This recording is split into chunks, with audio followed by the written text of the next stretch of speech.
पर आशुतोष, ये सिर्फ ट्रेलर की बात ना करें आपसे और जावेद अंसारी से, अब वो जो पिक्चर है उसकी तस्वीर भी, उसका खाका भी खींचा जाए तो क्या दरअसल ये मध्य प्रदेश के नेताओं या इन सांसदों, केंद्रीय मंत्री, या अगर राजस्थान में भी यही चीज रिपीट की जाती है, उनके लिए ही नहीं, ये तमाम बीजेपी के सांसदों के लिए ये संदेश है कि भैया काम का इनाम मिलेगा अगर आप जीत सकते हैं। ये नहीं कि सिर्फ मोदी, प्रधानमंत्री मोदी के करिश्मे, उनके जादू के चलते आपने जीत हासिल कर ली। अब सबकी था ली जाएगी कि कितने पानी में हो। क्या यह भी संदेश दिया जा रहा है 2024 के लिए सभी बीजेपी सांसदों को? अनम्यूट कीजिए आशु। संदीप, इतनी देर से आप मुझे ये बताने की कोशिश कर रहे थे कि जो सारे सवाल पर्चे में आएंगे वो मध्य प्रदेश के होंगे। अब आप राष्ट्रीय स्तर पर सवाल करें जिसकी मैंने तैयारी नहीं की है, तो अब मैं क्या करूं मैं। खैर, ये तो लाइटर वेन की बात है। देखिए संदीप, पहली बात तो मध्य प्रदेश की मैं कुछ बातें करना चाहूंगा। 5 बातें बहुत स्पष्ट है और बहुत महत्वपूर्ण बात यह कि वन नेशन वन इलेक्शन का ये खुला मजाक है। एक तरफ आप वन नेशन वन इलेक्शन की बात करते हैं, दूसरी तरफ आप सांसदों से कहते हैं आप विधानसभा का चुनाव लड़िए। दूसरा, ये शिवराज सिंह चौहान पर टोटल अविश्वास है, पूरी तरीके से अविश्वास है। तीसरा, ये एक तरीके की बड़ी डिफेंसिव स्ट्रेटजी है। जब यही स्ट्रेटजी जब दूसरी पार्टी के लोग करते थे तो लोग कहते थे देखो ये तो हारने के लिए चुनाव लड़ रहे हैं। तीसरा, कहीं ना कहीं भारतीय जनता पार्टी के मन में एक हार का डर है कि चुनाव वो हार सकते हैं।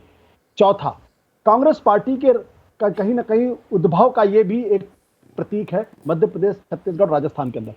पांचवा और सबसे महत्वपूर्ण बात यह है कि जिस तरीके से सरकार तोड़ के सरकार बनाई है, अब उसका दंड उनके सामने दिखाई पड़ रहा है।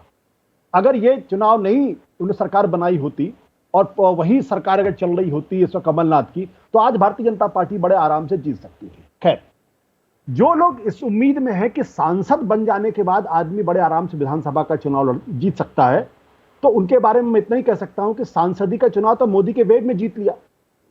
विधायकी के चुनाव में आपको कनेक्ट स्टैब्लिश करना पड़ेगा, एक एक गली मोहल्ले में जाना पड़ेगा, और सांसद ही जीतना बहुत आसान होता है। और विधायकी और उसके बाद पंचायत का चुनाव, लोकल बॉडीज का चुनाव जितना छोटा चुनाव उतना मुश्किल। बिल्कुल, तो ये सांसद जीत जाएंगे अपने और ये मुझे लगता है कि इन सब लोगों को एक तरीके से बड़ी मुश्किल का सामना होने वाला है। और नरेंद्र, इनमें से एक भी नेता ऐसा नहीं है जो एक विधानसभा के बाद दूसरे विधानसभा में जिताने की हैसियत रखता हो।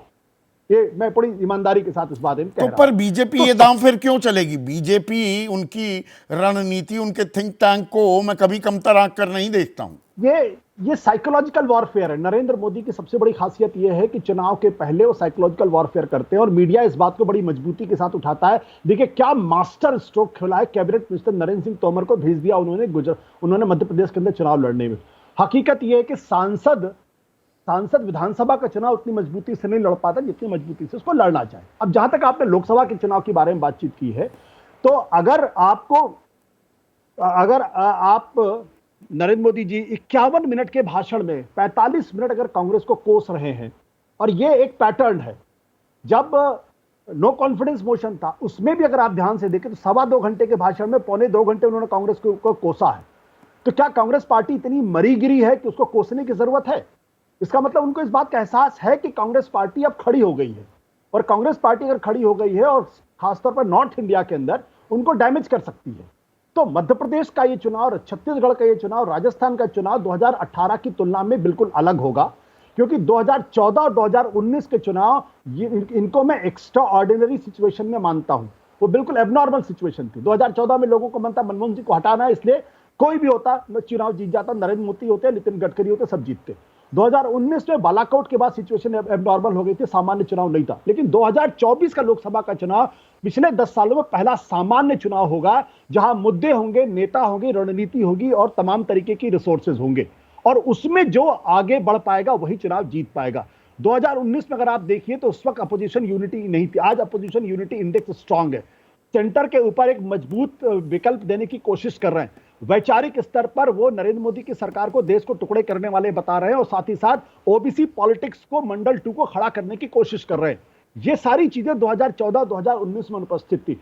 और साथ ही साथ अगर मध्य प्रदेश और छत्तीसगढ़ अगर भारतीय कांग्रेस पार्टी का जीत जाती है, राजस्थान में अगर बॉर्डर पर रहती है और तेलंगाना में अगर कोई कमाल कर देती है, तो यकीन मान लीजिए नैरेटिव 2024 का बदलेगा।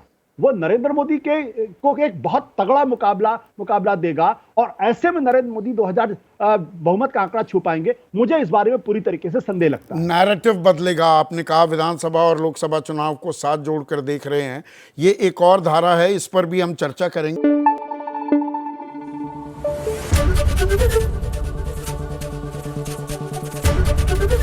एबीपी न्यूज आपको रखे आगे।